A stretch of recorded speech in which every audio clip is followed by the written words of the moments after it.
praktekkan Tuhan. Semua janji Tuhan ada di sana.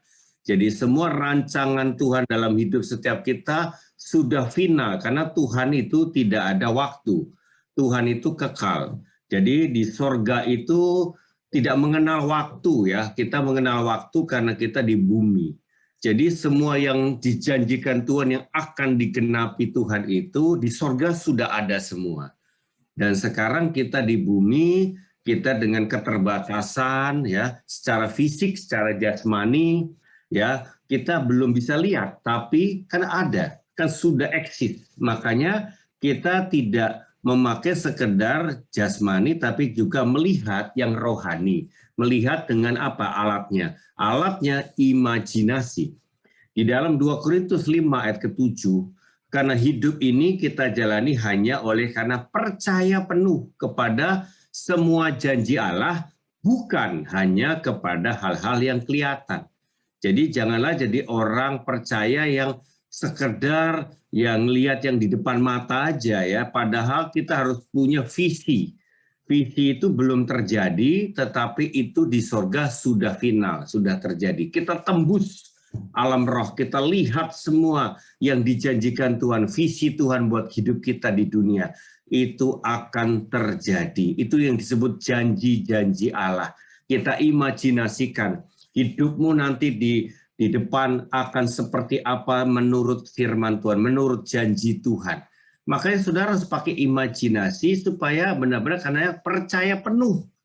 Jadi kita jangan ragu dan kita galau, kita bingung, tapi kita yakin. Jadi saudara di masa pandemi ini di mana banyak ketidakpastian di depan mata jasmani, saudara harus benar-benar memakai imajinasimu menembus segala keterbatasan ini dan melihat di baliknya. Tuhan justru bawa kita lebih-lebih lagi, lebih maksimal, lebih meningkat, lebih klimaks nanti di dalam rencana yang besar buat kita ya. Next, kita akan lihat lanjut. Ya, nah, di mana kita mau memulainya adalah imajinasi yang benar tentang identitas saudara, tentang pribadi dari saudara sendiri. Di dalam pikiran kita ada namanya belief system, kepercayaan ya. Kita semua dari masa lalu dengan apa yang dikatakan orang tua, apa yang dialami dari masa kecil, kita membangun suatu kepercayaan. Itu ada di dalam pikiran kita. Ya, kepercayaan yang kita sudah bangun dari dulu dari kecil bisa saja bukan kepercayaan yang benar. Kepercayaan yang salah. Karena apa? Karena orang tua kita waktu itu mungkin belum bertobat, mengajarkan yang salah, memperlakukan kita yang salah, maka kepercayaan-kepercayaan kita pun salah. Mungkin kita menganggap diri kita ini orang yang nggak bisa apa-apa. Menganggap diri kita ini, aduh, kurang ini, kurang itu, ya nggak seperti orang lain lah, kita memang dari keluarga yang kurang, dan segala macam. Atau saudara orang yang benar-benar sombong, kenapa? Saudara merasa hebat, ya, dalam arti mengandalkan kekuatan, kekayaan, dan segala hal kebanggaan manusia.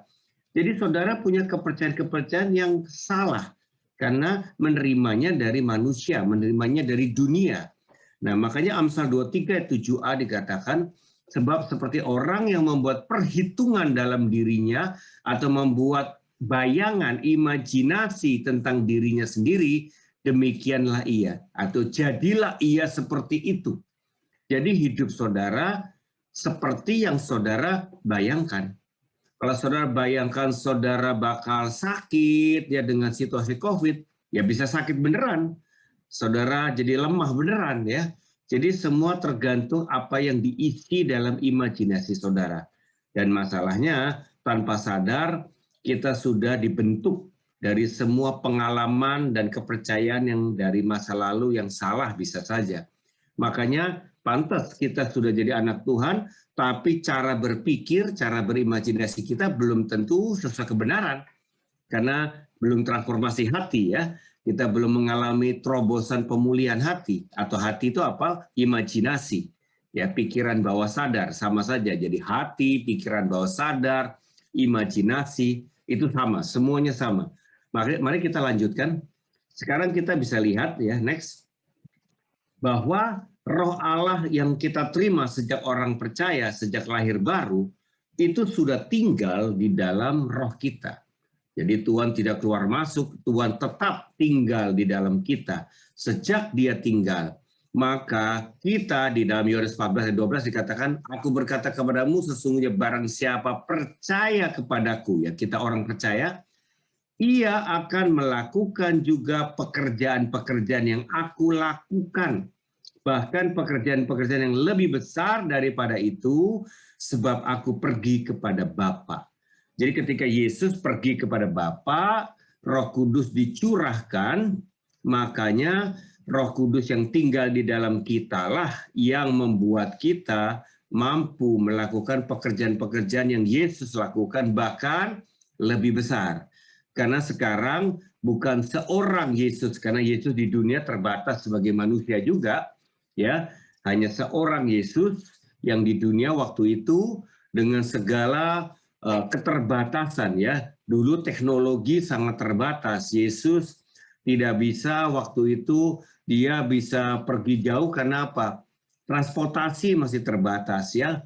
Butuh waktu, tidak ada mobil, tidak ada motor, ya, juga teknologi, nggak ada telepon, nggak ada internet. Jadi Yesus hidup di zaman yang benar-benar tidak ada teknologi. Jadi terbatas ya secara dia selama di dunia. Tetapi kita sekarang, pertama orang-orang percaya, Yesus kecil yang dalam diri kita ini sudah disebut Yesus. Kita ini Yesus kecil ya. Karena Yesus tinggal di dalam kita dan kita ini banyak saudara. Jutaan orang percaya. Dan kita punya teknologi sekarang online, pesawat, mobil. Tuhan berkata, kamu pasti bisa melakukan pekerjaan-pekerjaan yang lebih besar daripada zaman aku Yesus di dunia. Makanya saudara, saatnya orang percaya tidak tenggelam dengan kelemahan dan kekurangan.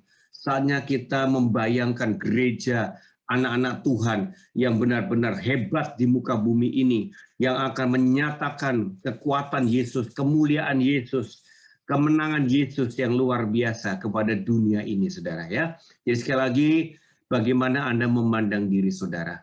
Seringkali mudah saja saudara, orang terdekat saudara bisa tahu apa yang membuat saudara jadi minderkah, jadi terbataskah, karena tadi ada kepercayaan salah yang membatasi ya. Mungkin istri, mungkin suami, seringkali mendengar keluhan-keluhan ya, segala komplainan. Itulah yang membuat saudara tidak bisa maksimal ya di dalam Tuhan. Hari ini di dalam kompak, saudara terbuka. Apa sih yang jadi blocking? Apa sih yang menjadi batasan? Sehingga saudara nggak percaya, saudara bisa dipakai Tuhan dahsyat ya. Ini yang membuat saudara speak through ya. Karena Roh Kudus ini dibatasi oleh pikiran saudara. Roh Kudus dibatasi imajinasi saudara. Next, kita lihat. Sekarang kita akan melihat peperangan rohani memang terjadi karena apa? Iblis pun ingin mengganggu terus sampai saudara jangan sampai mengerti betapa hebatnya sebetulnya saudara. Dia mau menuduh saudara, dia mau mendakwa saudara. Dia mau membuat saudara benar-benar percaya saudara itu kurang, saudara ini lemah, saudara ini nggak bisa apa-apa ya. Roma 12 ayat 2, janganlah kamu menjadi serupa dengan dunia ini. Ya, jangan ikuti apa yang dunia katakan maksudnya. Tetapi berubahlah oleh pembaruan budimu. Nah, disinilah pembaruan imajinasimu. Sehingga kamu dapat membedakan manakah kehendak Allah, apa yang baik, yang berkenan kepada Allah, dan yang sempurna. Jadi kalau ada imajinasi-imajinasi salah yang ditaruh iblis dalam pikiran kita, kita tolak, kita buang. Dan masalahnya imajinasi ini juga kita yang buat. Karena apa? Kita yang lebih lihat itu berita-berita, kita baca, kita tonton, padahal hal-hal yang salah, tapi kok kita percaya, ya sampai hari ini pun masih ada yang ngirim tentang vaksin, ya entah video, entah berita, Pak ini bener nggak Pak, ini bener nggak Pak, vaksin antikris ya Pak, segala macam. Saya bilang, aduh kamu ini bukannya kamu benar-benar kerja yang benar, malah kamu percaya yang begituan aja, saudara. Jadi kita juga yang membiarkan menerima berita-berita palsu, tipu daya yang membuat kita takut, khawatir. Jadi kita sendiri yang buat, makanya kita harus bertobat, saudara. dari kepercayaan salah atau menerima hal-hal yang salah tentang segala sesuatunya. Ya, saudara harus lihat firman, baca firman, renungkan firman, doa, tanya Tuhan, Tuhan bicara apa? Itu yang saudara pegang. Minta peneguhan, 2-3 saksi dari kompak, dari Bapa rohani, meneguhkan yang saudara dapat, ya itu benar. Dan ketika saudara sudah terima itu kebenaran, percaya penuh katanya tadi ya, saudara jangan ragu, saudara kembangkan imajinasi sampai firman yang dibaca, yang diterima itu seperti nyata, walaupun di dalam imajinasi. Tapi saudara bisa bayangkan, saudara sudah mengalami itu, terjadi dalam hidup saudara. Makanya iman saudara bangkit dan saudara bertindak, saudara. Nah, kita akan lihat next berikutnya, yaitu ya peperangan antara Daud dan Goliat. Nah, ini satu hal yang secara analogi bisa terjadi dalam hidup setiap kita. Kita seperti Daud, sedangkan lawan kita seperti Goliat raksasa. Ya, jadi Daud secara fisik kalah jauh dengan Goliat. Secara usia kalah senior, ya, pengalaman kalah jauh dengan Goliat. Ya, jadi Goliat ini tentara terbaiknya Filistin, secara fisik raksasa, ya, dan ini hebat sekali tebas, pukulan tangannya aja putus saudara, badan saudara. Makanya nggak ada tandingannya, ini kelas super berat lawan kelas super layang saudara ya. Tetapi Daud tidak melihat secara mata jasmani. Nah, ini yang penting ya. Tidak melihat secara mata jasmani. Dia melihat dengan mata rohani, yaitu di dalam Amsal 4 ayat 23, di atas segala-galanya hati-hatilah terhadap yang kau pikirkan. Hati-hatilah terhadap kau yang imajinasikan, karena pikiran atau imajinasimu mengendalikan hidupmu. Jadi pikiran kita ini sekali lagi yang jadi membatasi kita, karena kita tidak percaya kita bisa. Ya, tetapi kalau Daud percaya roh Allah di dalam dirinya lebih besar daripada roh di dunia ini, maka dia nggak takut, dia merasa raksasa di hadapan Tuhan. Karena Tuhan dia jadi raksasa iman, ya. Makanya dia berani hadapi Goliat, ya. Jadi sekali lagi jangan lihat mata fisik, mata jasmani. Nah, sekarang pertanyaannya, apa raksasa saudara?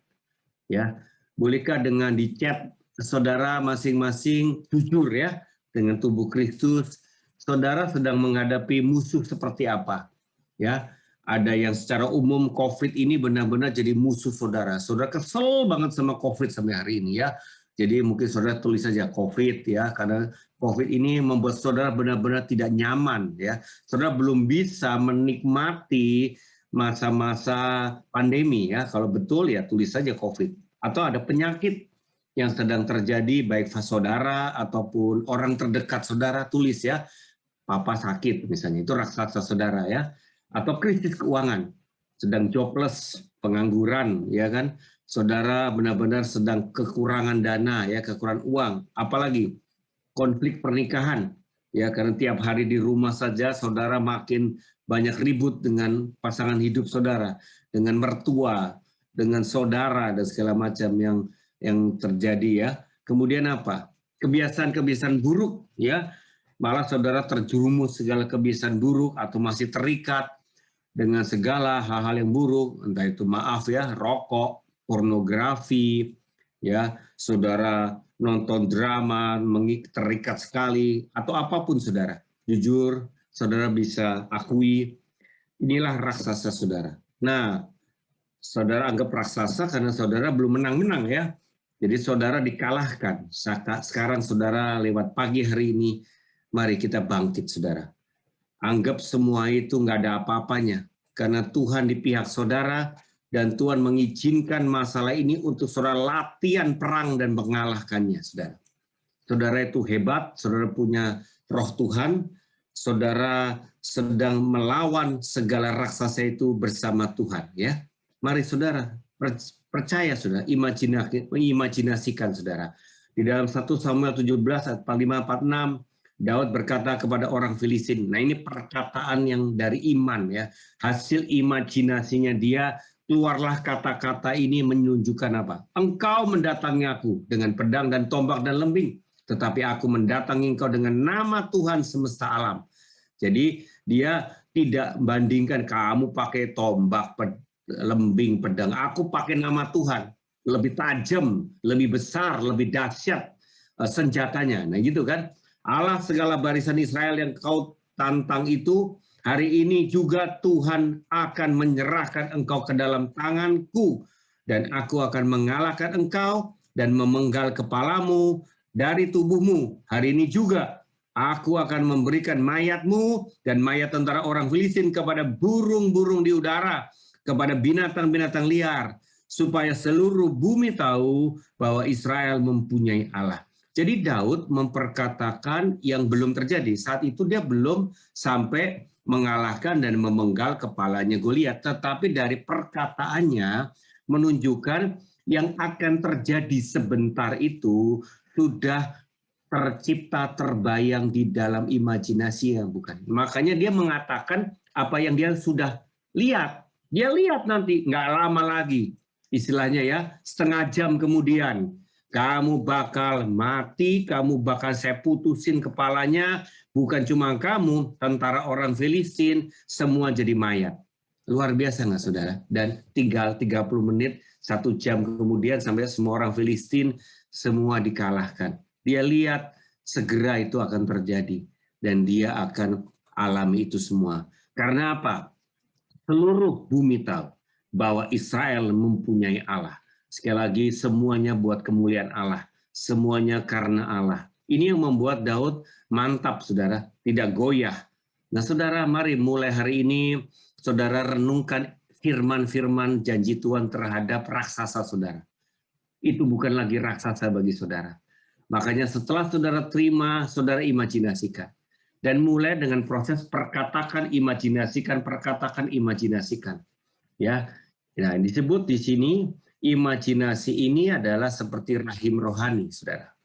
Rahim butuh benih, ya kalau kita suami istri, istri sebagai yang punya rahim, butuh benih dari suami, ya untuk membuahi rahim tersebut, sehingga terjadi pembuahan adalah jadilah kehidupan janin, yaitu yang menjadi bayi ya. Saudara, ketika saudara punya rahim rohani, saudara harus menerima benih firman ya. Saudara harus cari firman yang sesuai dengan apa yang Tuhan mau genapi. Jadi ketika saudara sedang bergumul di dunia ini, saudara cari firman-firman yang merupakan pesan Tuhan kepada saudara khusus.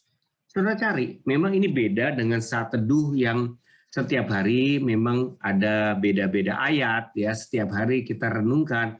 Tapi ini yang saya maksudkan firman Tuhan yang benar-benar unik, khusus, spesial buat saudara secara khusus. Tuhan yang memang minta saudara bergumul kebenaran ini. Jadi ini spesifik ya saudara. Dan mungkin tidak banyak dan ganti-ganti tiap hari. Ini firman-firman mungkin beberapa ayat saja yang membuat saudara mesti merenungkan. Kemudian ketika saudara intim sama Tuhan, doakan, imajinasikan, perkatakan, ya bayangkan, terus ya menyembah Tuhan, intim, itu terjadi pembuahan, lanjut prosesnya masih bertumbuh, yang mengandung itu proses ya, tidak langsung bisa lahir. Ada proses kita buahi, kita kembangkan, kita tumbuhkan itu janin ya. Secara fisik itu janin, secara spiritual itu janji sedang ongoing, OTW ya. Dalam proses terus kita bayangkan, kita katakan, terus saudara percayai saudara, makin hari makin mantap, makin yakin, makin confirm saudara. Itu belum terjadi, tapi dalam imajinasi kelihatan semua nyata, betul-betul real. Itu akan saya alami. Jadi kita bukan rekayasa saudara, itu Roh Kudus, pekerjaan Tuhan ketika firman itu menjadi kayak video, kayak udah kebayang betul ya. Jadi kayak sudah kayak film dan saudara ada di sana, rencana itu nanti terjadi ya. Ketika saudara terus kandung itu ya kebenaran itu pada waktu kairosnya Tuhan, waktunya Tuhan, maka janji itu digenapi. Jadi perenungan itu dari dalam, saudara. Jadi janji Tuhan itu sudah dikandung, saudara. Bukan dari luar lagi. sudah dikandung, sudah masuk ke dalam roh saudara. Tapi dari dalam itu diproses, ya, dikandung, diproses, dan akhirnya keluar rencana Tuhan itu. Jadi saudara bukan lagi terima Tuhan mana minta. Kalau minta kesannya saudara dari luar minta dan diterima dari luar ke dalam. Ini bukan.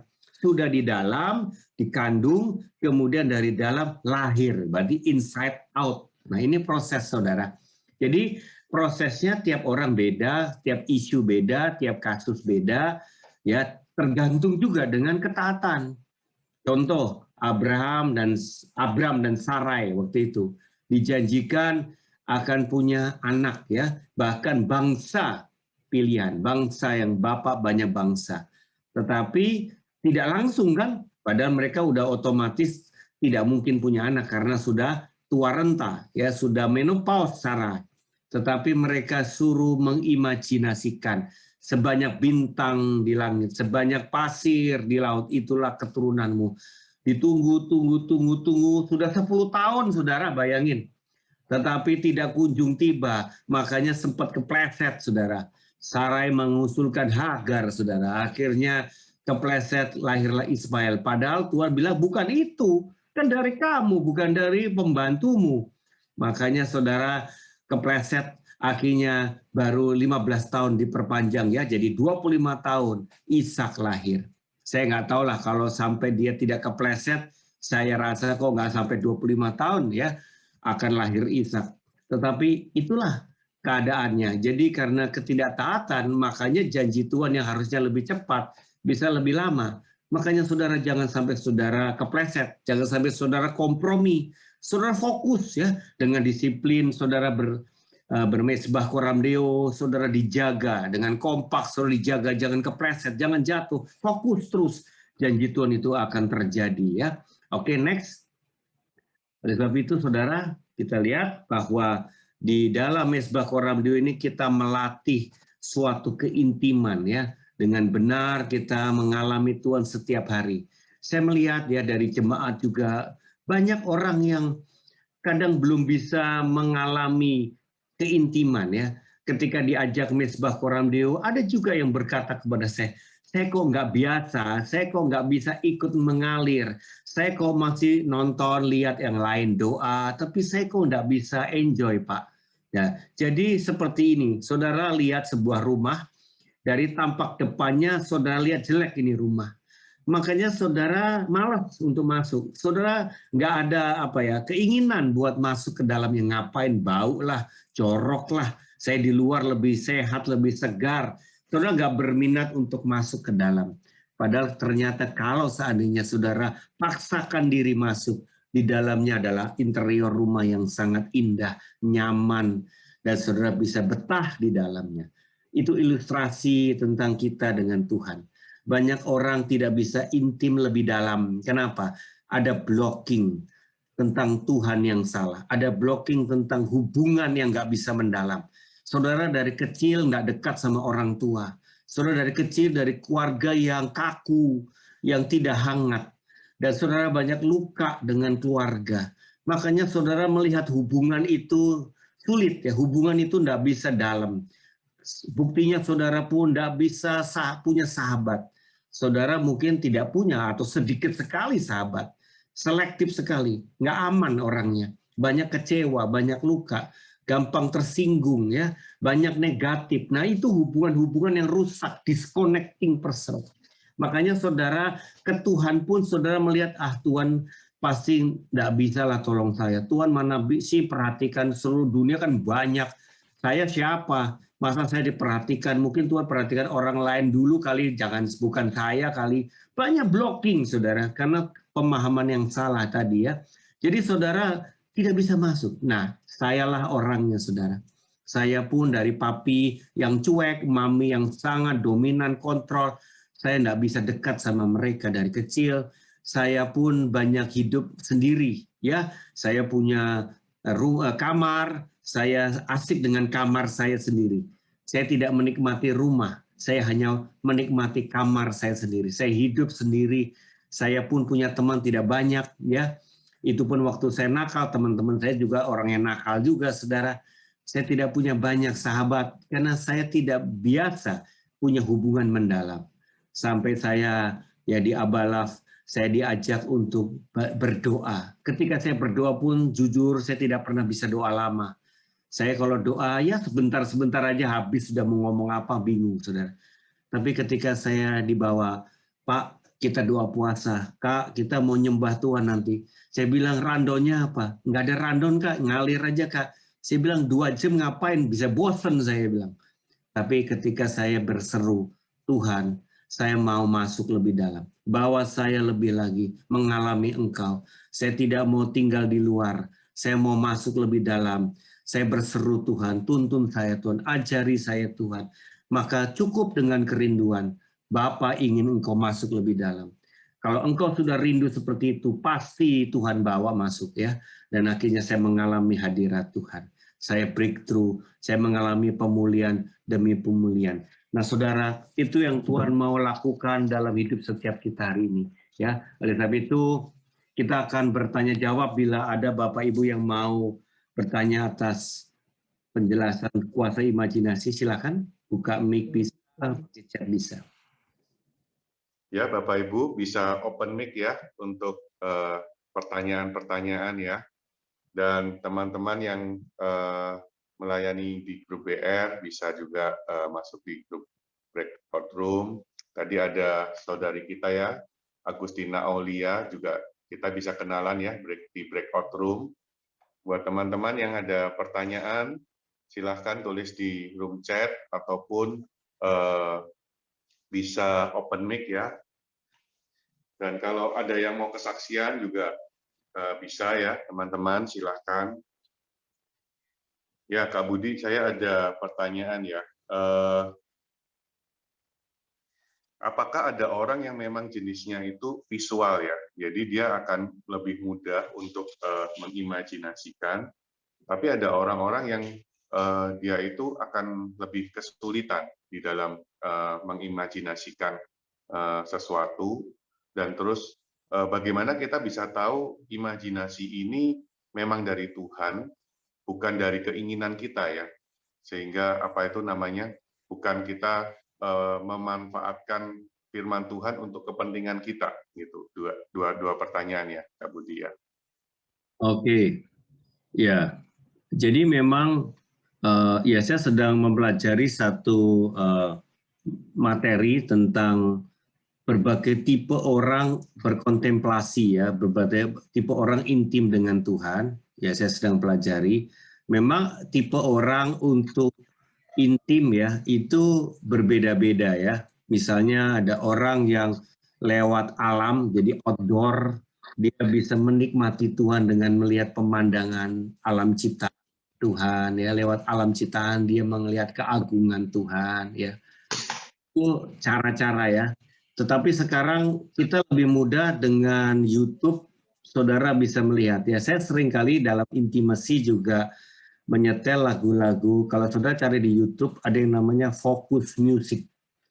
Focus Music itu semua lagu-lagu buat perenungan ya. Saudara cari apalagi yang himne atau yang worship ya. Itu lagu-lagu rohani ya. Karena itu umum juga dilakukan di dalam, kalau saudara pergi ke spa itu isinya lagu-lagu meditasi ya, lagu-lagu fokus ya. Itu lewat musik. Kadangkala ada videonya juga pemandangan. Saya senang lihat pemandangan begitu. Itu alat bantu saudara untuk saudara bisa merasa tenang begitu. Tapi yang penting sumber kebenarannya ya. Ketika saudara sudah merasa nyaman, tenang ya, saudara masing-masing punya cara yang mungkin ya beda-beda tiap orang. Anak rohani yang saya bersaksi kemarin, Rinto itu kalau intim sama Tuhan sambil dia walking, ya jalan kaki di komplek katanya. Jadi sambil dia gerak, ya dia sambil jalan kaki di komplek, dia ngebayangin Tuhan.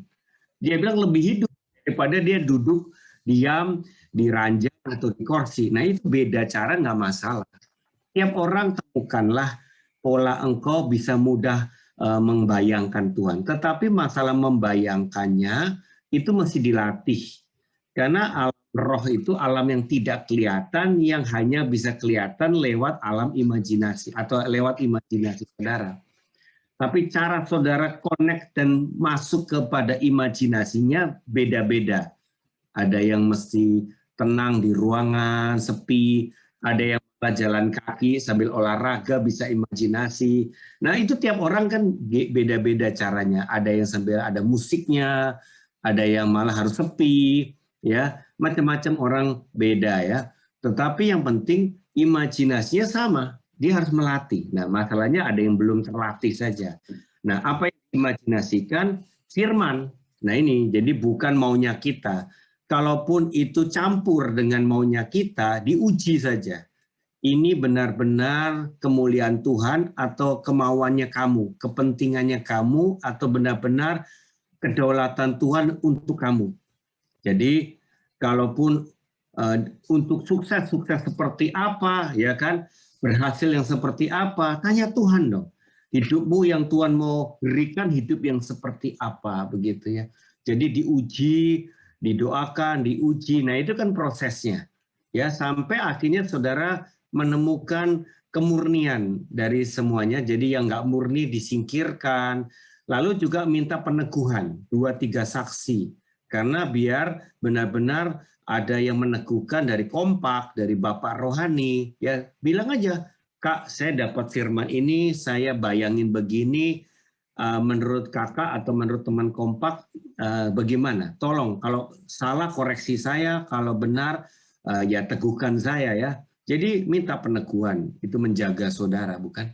Ya, istri, pasangan hidup, yaitu bisa menjadi alat Tuhan memakai dia untuk meneguhkan. Jadi sekali lagi diuji saja. Pertama pasti sesuai firman, tapi ini masalah motivasi. Seringkali yang kecampur, ya, tidak terlihat di dalamnya ada firman, tapi ada kepentingan diri, dicampur-campur. Nah itu diteguhkan, diuji, dimurnikan. Itu Hadi.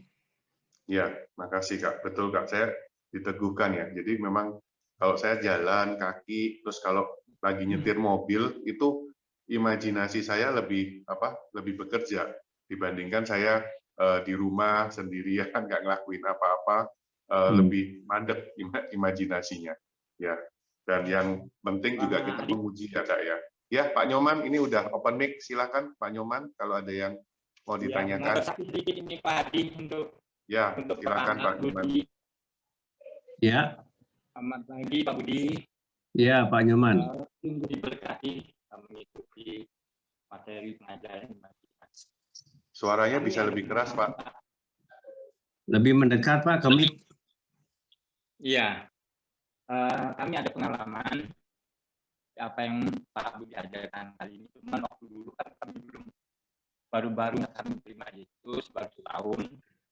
Belum ada bahkan tahun. Waktu itu belum ngerti yang namanya imajinasi. Cuma kami kontes, kami perkatakan.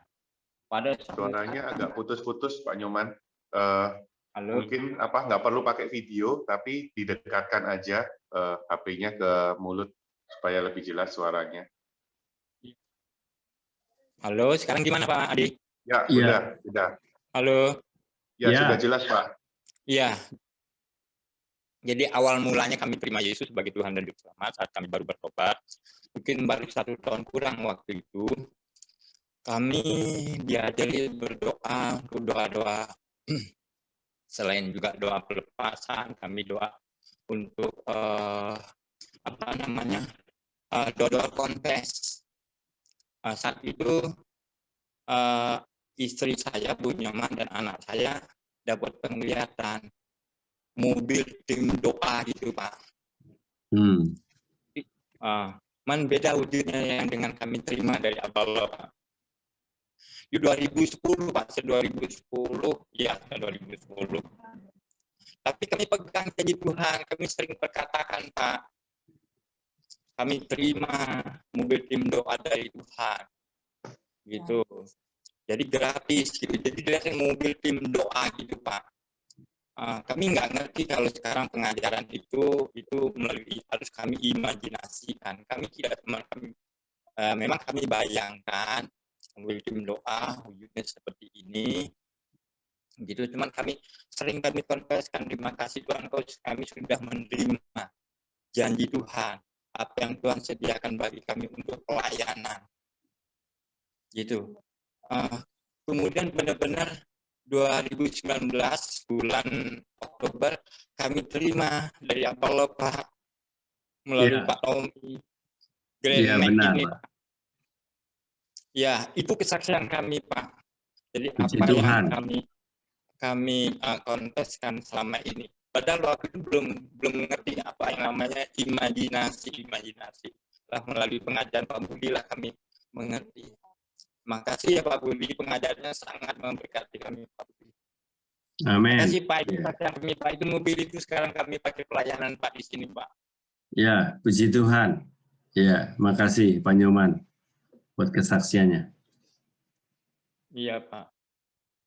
Ada lagi teman-teman yang lain mau bertanya, sedang menghadapi raksasa apa saudara, atau kesulitan apa dalam mengimajinasi? Silakan saudara bertanya supaya saudara tidak salah ya, dan tidak bingung lagi saudara. Ini kunci ya saudara, latih saudara. Ya, kalau dengan saudara fokus ya. Jadi kembali lagi firman yang saudara renungkan ini bukan ganti-ganti, saudara cari yang memang Tuhan mau bicara ya, bisa lewat pesan Tuhan, lewat orang lain, ada pesan, didoakan ya, baca firman sendiri, cari ya, di Kompak. Coba kalau saudara sedang punya pergumulan, kalau saudara belum terbiasa cari ayat, diajarin sama teman Kompak ya. Cari ayat itu diajarin, karena banyak orang belum ngerti cari ayat bagaimana ya. Sekarang dengan Alkitab elektronik di handphone atau di laptop, saudara mudah cari ayat. Bahkan sekarang beda banyak versi, dalam arti keluaran dari bukan cuma lembaga Alkitab, tapi dari berbagai. Itu kadang-kala terjemahnya menolong saudara lebih paham. Saya punya Alkitab Sabda itu, saudara banyak versinya. Inggris, Indonesia. Kadang satu ayat saja dari versi lain, oh lebih clear, oh maksudnya itu gitu. Jadi itu proses merenung ya, mencari. Ya itu penting, setiap kita harus lewati proses itu untuk merenungkan. Ya ada? Silakan. Pak Ateng udah buka video, apa mau ada yang ditanyakan Pak Ateng? Pak Ateng ini sering bersaksi sama saya nih. Mic-nya belum kebuka Pak Ateng. Unmute dulu Pak Ateng mic-nya. Oh, enggak sih Pak, saya kan kemarin saya pelihara ikan cupang udah 2 bulan, dia tidak pernah lompat keluar. Kemarin saya ngurus itu ya, safety box. Terus pas saya pulang, saya mau kasih dia makan, ternyata ikannya nggak ada, ternyata dia lompat keluar dua-duanya. Lalu saya masukin lagi, cepat-cepat masukin lagi, ternyata yang satu masih segar, masih bisa ketolong, tapi yang satu itu udah mau hampir mati, mau tenggelam gitu. Udah nggak bisa apa-apa, udah miring-miring, udah enggak itu. Terus saya doainkan dia, saya ya seperti apa yang Bapak bilang, saya imajinasi bahwa ikan itu akan hidup kembali gitu. Terus saya pergi ke rumah sakit, saya pulang jam 8 malam, saya cari ikan, saya pikir ikan itu mati, tapi ternyata ikan itu hidup. Jadi ikan itu hidup. Kalau dari Bapak kan ajarin imajinasi itu kan, saya imajinasi bahwa ikan saya itu akan hidup. Jadi ikan itu jadi hidup gitu. Ikan saya yang mati ya, itu Pak, ya. hidup. Pak Ateng ini baru latihan sama ikan, nanti sama orang Pak. Orang mau mati didoain hidup. Iya. Ya Pak. Iya. Jadi perlu dikasih latihannya sama ikan cupang. Iya. Pas saya pulang dia loncat gitu. Kalau mungkin dia loncat 5 menit lagi, mungkin ikannya mati kan. Tapi ini kan saya pas pulang, jadi kan pertolongan Tuhan itu selalu pas gitu lah buat kita, itu selalu pas. Jadi saya tidak boleh keluar dari Kompak, atau saya tidak boleh keluar, itu kan ada orang yang nolong gitu. Kalau saya keluar seperti ikan ini loncat keluar, pasti dia mati kan. Oke, iya. Keluar dari komunitas yang Tuhan tetapkan ya. Iya. Iya, mati dia, betul. Ini Pak Jali ada sampaikan pertanyaan di chat. Pak Budi, mimpi dengan imajinasi bagaimana pengertiannya? Mimpi adalah bisa itu dari diri sendiri, bisa juga dari Tuhan. Ya, mesti diuji. Karena kita bisa saja sedang mikir apa, termimpi-mimpi bisa ya. Jadi sekali lagi diuji saja ini mimpi dari mana. Entah dari diri sendiri bisa karena kita sedang mikir-mikir itu, atau memang dari Tuhan. Biasanya yang dari Tuhan itu biasanya bukan hasil rekayasa maunya kita, tapi memang seperti di drop ya, tanpa kita pikirkan. Biasanya dari Tuhan itu spontan sih, spontan, murni ya, kan di drop dari Tuhan. Jadi kedaulatannya Tuhan. Memang kita tanya, tapi kita tidak ada kecenderungan ke sana ya. Berserah Tuhan. Nanti ke Tuhan tunjukkan lewat mimpi atau penglihatan seperti itu sih. Jadi uji aja sih, apakah itu tidak tercampur sama keinginan kita atau memang itu murni dari Tuhan. Ya, silakan diuji. Bisa saja. Ya. Jadi minta peneguhan saja. Jadi jangan malu ya kalau kita di kompak, kalau dapat sesuatu ya cek aja teman-teman kompak biar tubuh Kristus meneguhkan, ada damai sejahtera enggak. Ya kita sebagai teman kompak juga jangan asal teman senang ya. Jangan ya bagus ya, tapi kita harus berani menguji karena ini kepercayaan untuk kita juga punya Roh Kudus ya dalam kita bisa meneguhkan, atau sebaliknya kita berkata kayaknya bukan ya. Kenapa? Ya biasanya ada kepentingan diri kita kecampur, itu saja yang membuat kita tidak bersih murni. Oke.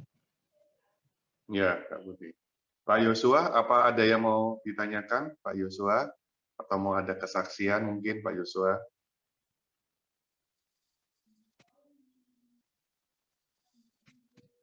Enggak, Pak. Oke. Nah, saya mau tambahkan tadi teman-teman, ketika kita belum masuk menikmati Tuhan, biasanya kita akan dibawa iblis lebih menikmati daging dan dunia. Ini seringkali jadi blocking karena kita lebih memilih menikmati hal-hal dunia.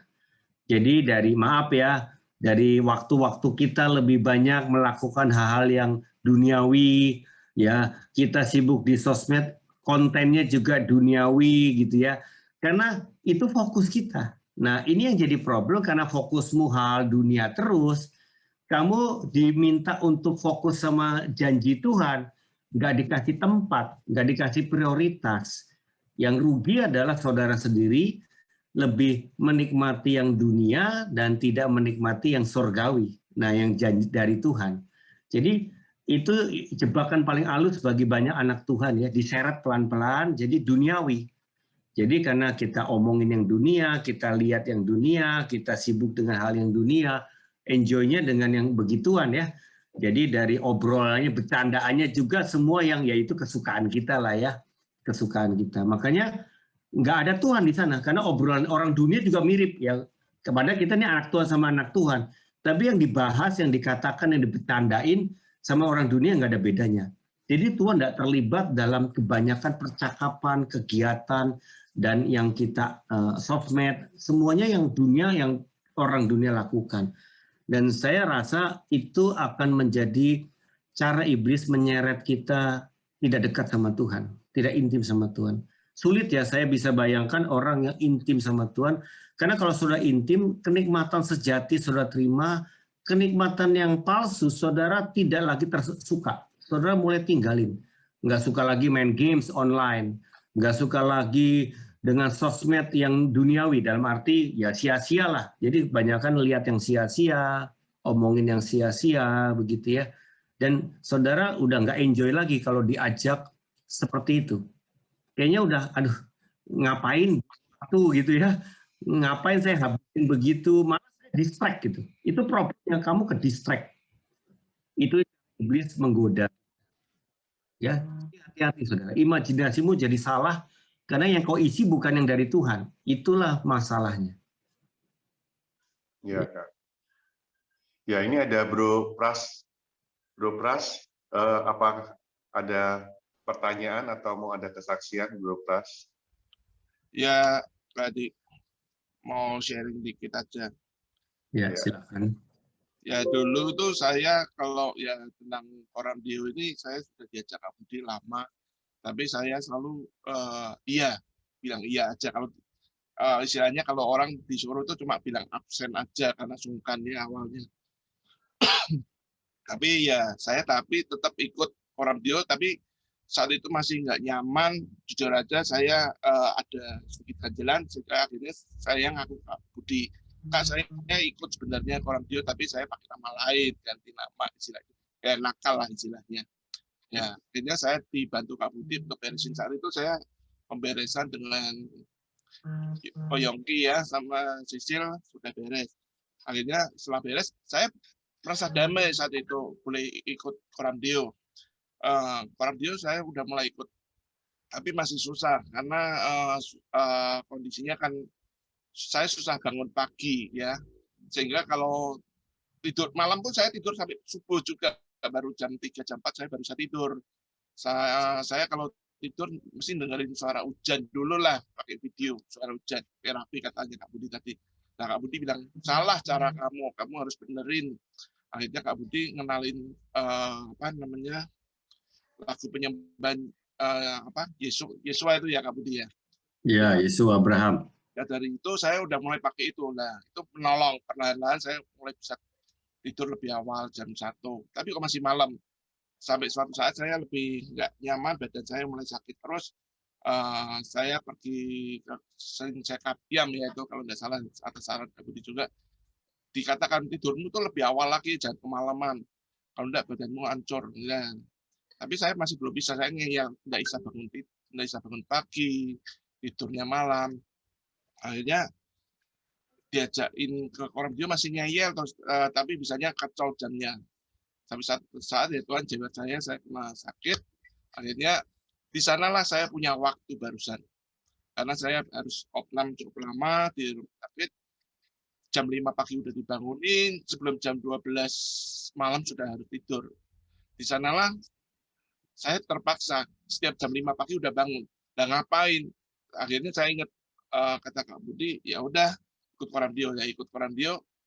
Jadi terbiasa karena lewat dari 20 hari saya jadi terbiasa Koramdio saat itu. Nah, bagusnya di Koramdio ini awalnya saya cuman ya pengisi waktu. Setelah pengisi waktu lama-lama saya merasakan kok ada sesuatu yang saya dapat ya, bagus ya. Saya mulai bisa berdoa, saya mulai punya waktu buat Tuhan, jadi mulai terbiasa. Sampai satu saat saya masih merasakan kok nggak nyaman ya, ada yang nggak beres kayaknya, Tuhan bicara apa. Saya selalu konfirmasi ke Kak Budi. Yang akhirnya ya sebelum acara ini kan saya ikut di single ya. Kak Budi udah beresin saya lewat transformasi hati. Saat itu saya masih banyak kekecewaan, kepahitan. Kak Budi bawa saya ke masa lalu lah. Ternyata saya pernah ditolak oleh nenek saya dulu sebelum saya lahir. Saya dibawa ke masa di kandungan. Ya. Di sana saya bisa pemberesan. Namun kok saya masih banyak sakit hati ya Tuhan. Kembang kepahitan. Karena banyak dan itu terbawa saya sampai hari ini. Dan dari situlah saya bereskan. Akhirnya saya dapat salah satu Koramdio, saya dapat peneguhan lagi. Dengan mengampuni orang lain, kita membasuh dosa orang tersebut. Itu saya lupa siapa yang ngomong, tapi saya catat dalam jurnal saya. Dari situ saya diingatkan, saya harus bereskan. Satu persatu Tuhan buka wajah-wajah orang, mungkin sudah lama, saya harus bereskan. Dari situ saya ingat pertama sama Kak Adi. Dalam waktu yang bersamaan, jam 10 pagi itu saya sudah bereskan dengan Pak Adi ya. Saat itu saya telepon, dan saya sudah bereskan satu persatu nama yang dimunculkan Tuhan. Dan Tuhan itu baik. Hampir setiap pagi, saya diingatkan wajah-wajah itu muncul. Iya. Yang sudah 1 tahun, 2 tahun, akhirnya kelihatan satu persatu saya bereskan. Lebih dari 10 orang, saya sudah bereskan. Dan sampai hari ini, perasaan itu saya lebih lega, karena satu persatu sudah beres. Bahkan Amin. setiap firman yang dibagikan di Korintus ini, saya mendapatkan sesuatu yang lebih jelas dari waktu ke waktu. Yang dulunya rasanya hilang. Dan di sini saya istilahnya kembali ke cita mula-mula saya lagi. Gitu kan. Amin. Wow. Makasih Pras buat kejujurannya dan kesaksiannya. Ya, kita semua senang ya karena kita kenal Pak Prasetyo, ini orang yang luar biasa ya. Di produk asuransi dia termasuk seorang trainer yang luar biasa, tapi pribadinya ya punya pengalaman banyak trauma ya. Sehingga bergereja ya banyak luka, tapi Tuhan baik ya. Memang sekolahnya luar biasa ya di rumah sakit ya, itu membuat dia terbiasa ya. Kita nih kalau tidak disiplin, disuruh disiplinnya macam-macam caranya ya. Kalau Pak Pras mungkin disuruh masuk akademi COVID ya, akademi pandemi ya, dan akhirnya breakthrough. Kita percaya Pras yang baru yang bisa mengimajinasikan yang benar. Haleluya. Ini ada pertanyaan Pak Hadi, Aying bertanya, Kak Budi, bagaimana melatih imajinasi kalau kita bukan tipe visual, kita lebih otak kiri dan bisa membedakan bahwa itu imajinasi dari Tuhan atau tidak. Nah, saya otak kiri, Aying ya. Saya otak kiri, saya tuh dulu background-nya juga dari Protestan, ya, jadi lebih ke otak kiri ya, cenderungnya ya.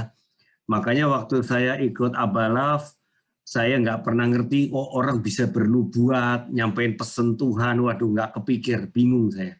Saya sering kali waktu itu jadi staf gereja, kadang diajak Pak Edilio, doain orang, bernubuat, ya di retret, saya bagian megangin minyak urapannya. Terus kayak dia yang bernubuat, saya liatin, kok bisa ya. Lama-lama saya rindu, Tuhan pakai saya, pakai saya. Lalu diajar training singkat saja, spontan ya, kata spontan, berserah. Memang orang otak kiri cenderung mau kontrol hidupnya, kontrol sesuai logikanya ya. Tapi kalau kita mau belajar imajinasi, justru otak kanan perlu penyerahan, ya penyerahan ke Tuhan. Jadi orang yang biasa otak kiri belajar berserah lebih lagi, belajar percaya lebih lagi. Dan latih, ya ini semua latih. Saya sekarang setiap kali saya kalau doain orang, selalu saya tanya Tuhan, Tuhan ada pesan apa? Setiap kali Tuhan kasih, setiap kali Tuhan kasih. Jadi udah kayak lancar aja. Padahal dulu mana bisa begitu. Jadi semua kita jangan excuse hanya karena tipe, tapi semua itu bisa dilatih. Jadi otak kanan yang kita yang rada pasif, kita latih. Imajinasi itu ya seperti kita berlatih, jadi terbiasa ya dengan membayangkan gitu ya saudara. Ya, nanti Tuhan berikan. Ya jadi sekali lagi bisa ya mungkin karena kita bukan tipenya perlu ekstra berlatih saja ya di dalam hadirat Tuhan tiap hari Koramdio ini kan latihan saudara ya. Jadi belajar latihan. Jadi fokus ya, jangan lihatnya pakai analisa tapi ngebayangin aja. Nah gitu. Kebetulan saya visual, jadi saya senang membayangkan, ya. Tapi saya otak kiri, ya tipenya. Oke. Kemudian ada dari Agus Maria, apakah benar contoh imajinasi itu seperti yang dilihat Nabi Elisa dengan bujangnya yang melihat pasukan Aram dengan sedang menuju ke arah mereka. Kemudian Elisa menyampaikan kalau Tuhan membutakan mata para pasukan. Iya. Jadi alam imajinasi kalau real time udah kairosnya bukan lagi imajinasi tapi real happen, real time di dalam alam roh.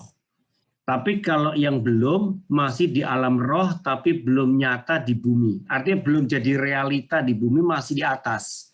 Tapi kalau sudah waktunya yang di atas tuh turun di bumi. Jadi yang di atas terjadi langsung juga di bumi. Itu real time, kairos ya. Jadi kalau kasusnya Elisa itu real time. Waktu itu diserang betulan secara pasukan Aram itu real ya, real time-nya, realitanya ada pasukan ngepung kota. Ya. Kalau lihat mata jasmani ya ketakutan, orang dikepung segitu banyak pasti mati lah.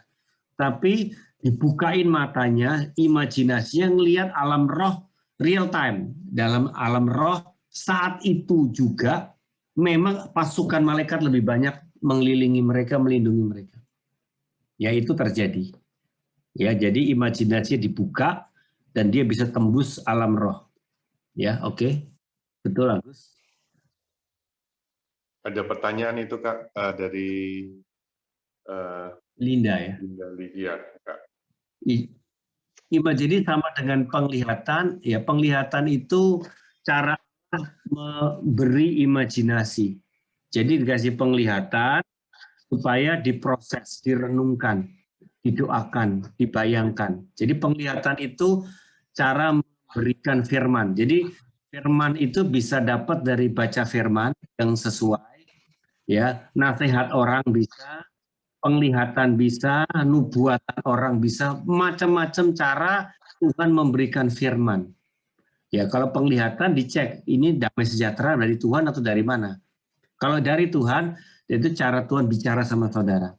Jadi cara Tuhan bicara macam-macam ya, tapi setelah dapat itu yang diproses ya dengan imajinasi. Jadi penglihatan adalah salah satu cara Tuhan bicara sama Linda. Oke. Oke, ini Samuel ya. Kak Budi, saya mau nanya sesuatu yang melenceng dari topik. Kemarin saya dengar sharing David Basuki dan ada hamba Tuhan yang bunuh diri. Pertanyaan saya, kenapa Tuhan dengan Maha Kuasa izinkan itu terjadi dan apakah bunuh diri itu orang tetap masuk surga? Semua pertanyaan orang masuk surga atau tidak, kita tidak boleh jawab karena kita tidak ada yang tahu persis ya. Kita bukan satpamnya surga yang tahu itu masuk apa enggak itu orang ya. Jadi yang terjadi waktu dia ke surga atau tidak ke surga kan kita tidak di sana dan kita tidak tahu persis seperti apa. Jadi pertanyaan itu nggak boleh ada yang bisa jawab karena kita bukan hakim ya. Tetapi ketika ada hamba Tuhan mau bunuh diri, itu pun ini mesti ada kasus langsung saja. Kenapa dia? Kalau tidak mengenal semua banyak asumsi, ya seperti apa nggak tahu persis, tapi kita bicarakan. Kadang-kala itu jadi masalah ya. Saya sih menghindari membahas isu yang kita tidak kuasai karena nggak tahu kasusnya seperti apa, ya begitu, ya Samuel. Kecuali kita kenal baik, lalu kita bahas secara spesifik. Ya. Kalau umum, karena nggak tahu datanya, susah bicara. Komennya bisa salah nanti. Ya, Kak Budi, terima kasih. Teman-teman, kalau ada ya yang mau dilayani, bisa tulis ya di breakout di room chat. Dan kalau misalnya mau mendoakan juga saudaranya, temannya ya yang sedang sakit, sedang di dalam permasalahan, terbeban ya mendoakan teman atau mendoakan saudaranya, bisa juga ya tulis di room chat. Jadi bersama dengan tubuh Kristus kita bisa kita bisa berdoa ya bersama-sama. Ya, Kak Budi, ada lagi itu Kak. Ada pertanyaan, ini pertanyaan bagus. Kalau ini saya mau jawab ya. Maksudnya kenapa Tuhan izinkan bunuh diri? Oke. Oh, kalau itu maksud gini. Tuhan itu menciptakan kita dengan sempurna dalam arti apa? Punya kehendak bebas. Ya, ini antara kehendak bebas dengan kedaulatan Tuhan ya.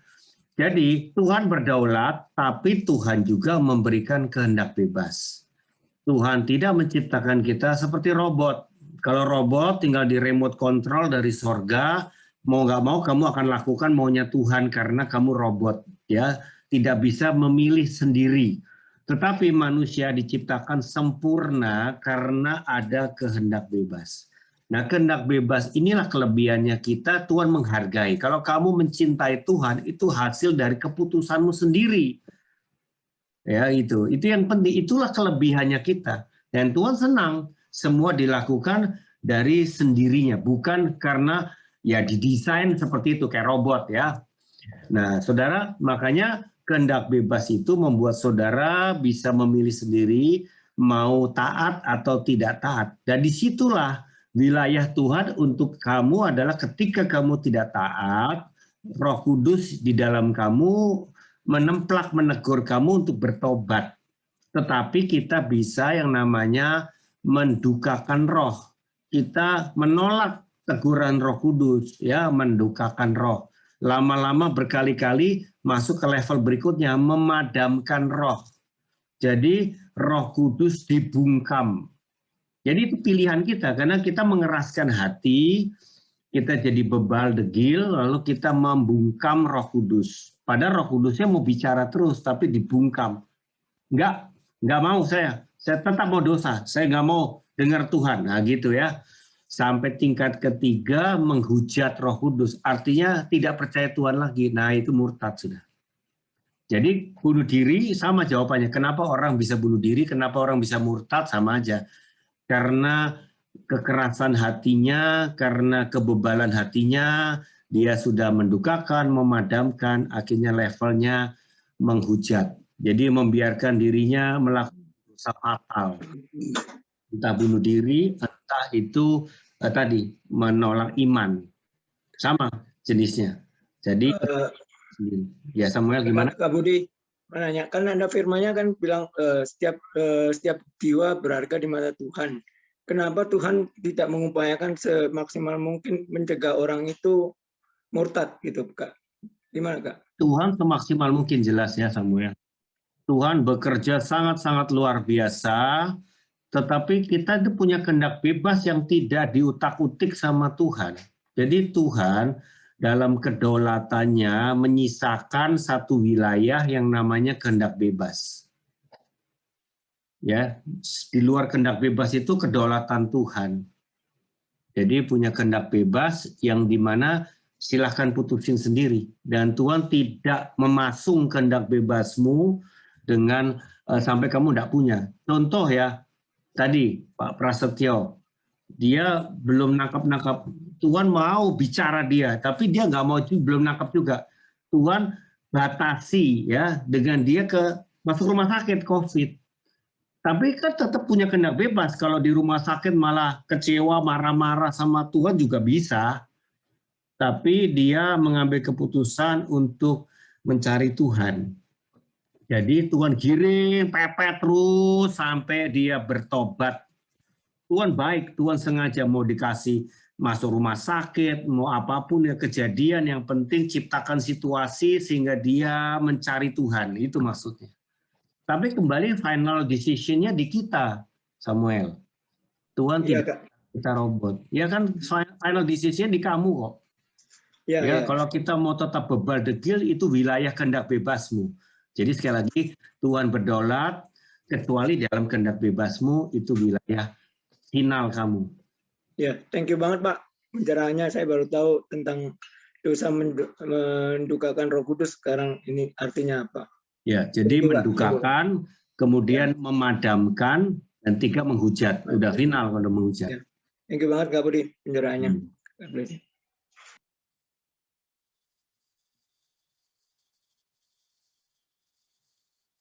Oke, kalau yang belum kenal Tuhan ya di luar dari ini, ya kebenarannya saja. Ini ada pertanyaan yang belum kenal Tuhan bunuh diri gimana? Ya nggak usah pusing ya. Itu kalau yang belum kenal Tuhan ya ya dalam arti memang no comment karena dia belum mendengar Tuhan. Tuhan pun pasti ingin dia bertobat ya. Tapi ya dengan keputusannya sendiri dia bunuh diri atau mati dalam dosa ya, bukan cuma bunuh diri. Orang belum kenal Tuhan bisa mati dalam dosanya ya, bisa umum lah. Mati dalam keadaan belum bertobat ya kan bisa. Itu yaitu kedaulatan kita, no comment lah. Yang penting Tuhan akan berurusan setiap kita dengan hati nurani kita ya. Kita bisa berkata orang yang belum bertobat ya tidak diselamatkan ya. Tapi kita kan nggak tahu persis, sekali lagi kita bicara orang ini bertobat, tidak bertobat, apakah kenal betul orang tersebut? Nah, masalahnya di situ juga. Kita nggak tahu, mungkin 5 menit sebelum dia mati, dia bertobat. Dia terima Yesus juga kita nggak tahu kan, makanya susah kita bicara kalau belum mengenal orangnya, terus kita berkata masuk surga, nggak masuk surga. No comment ya, jangan kita masuk kepada hal yang kita tidak bisa punya data yang baik. Oke. Ini Lindali juga ya. Berarti kita bisa mendoakan agar orang bijaksana menggunakan kehendak bebasnya gitu ya. Ya semua punya kehendak bebas, pakailah dengan kehendak bebasmu mengasihi Tuhan, mentaati Tuhan. Intinya begitu ya. Jadi kita memilih ingin taat dipimpin Tuhan. Jadi kita namanya menyangkal diri, memikul salib itu apa? Kehendak bebasmu dipengaruhi roh dan dipengaruhi daging. Betul ya? Selama di dunia diganggu oleh daging, tapi juga ada Roh Kudus. Itu peperangan di dalam diri kita. Betul? Roh Kudus mau kita taat, daging mau kita nggak taat. Betul ya? Tarik-tarikan. Nah, kalau kita yang sudah mengalami pemulihan, segala daging dengan segala akses yang dari dulu, kebiasaan buruk yang dari dulu, itu kita pulih, bertobat, makanya kita sudah tidak lagi menikmati daging. Sehingga kita memilih ikut roh. Nah, kalau begitu udah aman. Dengan setiap hari dipimpin roh, dijaga terus, dipimpin roh setiap hari lewat Mesbah Kamdeu. Gitu. Dan berkata tidak, kalau digoda lagi ya tolak saja, manusia lama saya sudah mati kok, saya tidak lagi manusia lama, sekarang saya manusia baru, ciptaan baru. Jadi goda-goda dosa lama biasanya kan, dosa-dosa yang sudah dulu, yang sudah senang dinikmati dulu, kita diinget-ingetin lagi, ya suruh nostalgia kenikmatan dosa yang dulu-dulu. Nah itu tolak, buang, dan kita jijik. Jadi ekstrim. Semua kenikmatan palsunya kau jijik, kau benci terhadap itu semua. Sampai kau tingkat itu. Jadi kalau cuma, aduh nggak bisa, nggak boleh lagi ya dosa itu ya kita sekarang ya, itu berarti belum benci, masih ditahan-tahan itu. Jadi harus tahap sampai benci rokok, benci apa games online, benci ya hobi yang sia-sia itu ya. Ini saudara hobi ya, hati-hati. Pak Ateng, ikan cupangnya jangan sampai jadi berhala misalnya gitu ya. Itu contohnya ya. Jadi jangan sampai ada yang mengikat kita, kebiasaan, kesukaan kita sehingga kita habis waktu, uang, tenaga untuk yang begitu-begituan. Sebetulnya kita ini simple kalau jadi anak Tuhan. Tuhan segala-galanya lah. Yang dunia itu minimalis saja, udah yang standar aja, enggak usah yang macam-macam, saudara. Ya. Karena itu ada kembangannya nih dunia nih, macam-macam kenikmatan dunia. Hati-hati aja membedakan roh. Ya Kak, satu pertanyaan terakhir Kak. Veronica. Iya Kak, yang di chat ya, ini terakhir. Wah, seru ya, baru panas belakangan nih ya Pak. Sama seperti Adam dan Hawa memilih untuk digoda iblis karena rasa penasarannya tentang buah pohon yang dilarang, tapi memilih taat dengan makan buah yang dilarang. Ya sama, pasti Roh Kudus sudah ingatkan, tapi kedagingan kita jauh lebih kuat menguasai karena tipu muslihat iblis, akhirnya memilih abaikan suara Roh Kudus dan memilih ikut kedagingan. Nah benar ini penjelasan Yosef Vero meneguhkan ya, jadi benar iblis itu sekarang kalau sudah anak Tuhan sudah serangan luar, jadi menggoda gitu ya.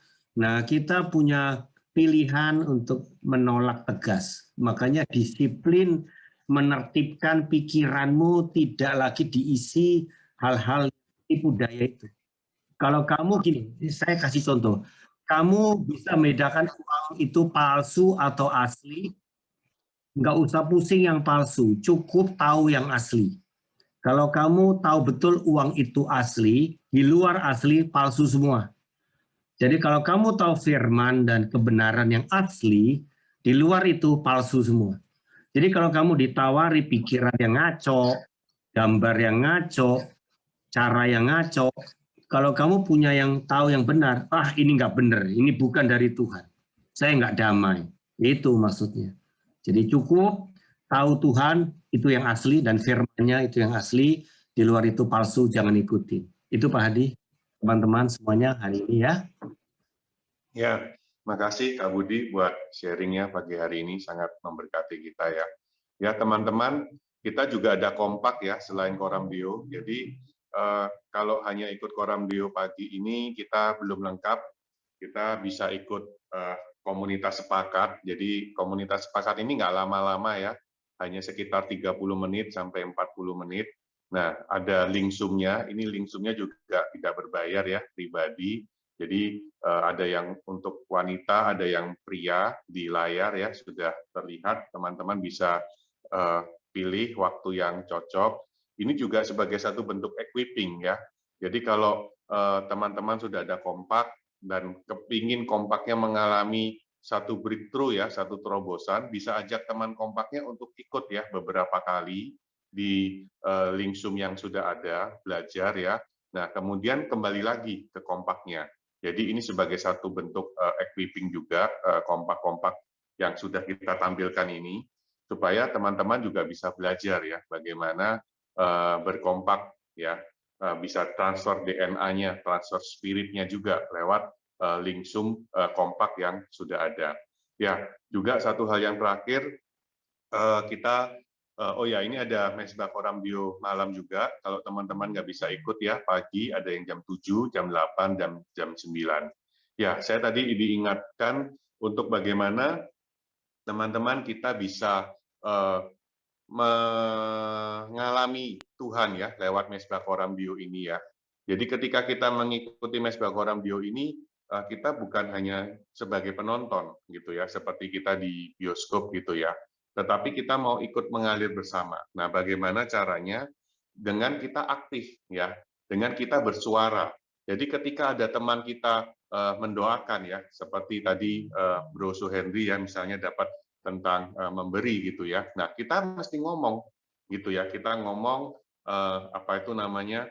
Bilang, Tuhan, ya betul Tuhan, aku mau memberi Tuhan. Tuhan, aku nggak mau berfokus kepada diriku sendiri. Nah, jadi kita meresponi ya, kita meresponi doa itu, mau ketika teman-teman yang lain sedang berdoa di Mesbah Koram Bio ini, nah kita itu meresponi ya, meresponi doa dari teman-teman itu dengan kita berbicara, mengucapkan doa keluar ya dari mulut kita, itu kita akan semakin mengalami Tuhan dibandingkan kita hanya diam terus gitu ya. Ketika kita hanya diam menonton dan mendengar, nah akan lebih baik ketika kita juga berbicara ya, berdoa dengan mengeluarkan suara, ikut aktif, ikut terlibat ya. Itu aja teman-teman, karena waktu kita selesai ya pagi hari ini. Kita bisa ajak ya teman-teman saudara kita untuk bisa ikut Mesbah Koram Bio besok. Selamat pagi, Tuhan Yesus memberkati. Makasih Kak Budi buat sharingnya. Ya, selamat pagi semuanya. Tuhan berkati. Makasih Pak Pak Budi. Yopeng, Pak Yosua. Ya, makasih semuanya. Tuhan berkati ya. Ya, Tuhan berkati. Selamat beraktivitas hari ini. Kak Budi. Ya. Terima kasih Pak Budi atas sharingnya. Thank you. Ya, Terima Pak Budi, kasih. Pak Budi, Pak Hadi, Koyongki. Berkati. ya, Tuhan berkati. Terima kasih semuanya. Ya, Pagi.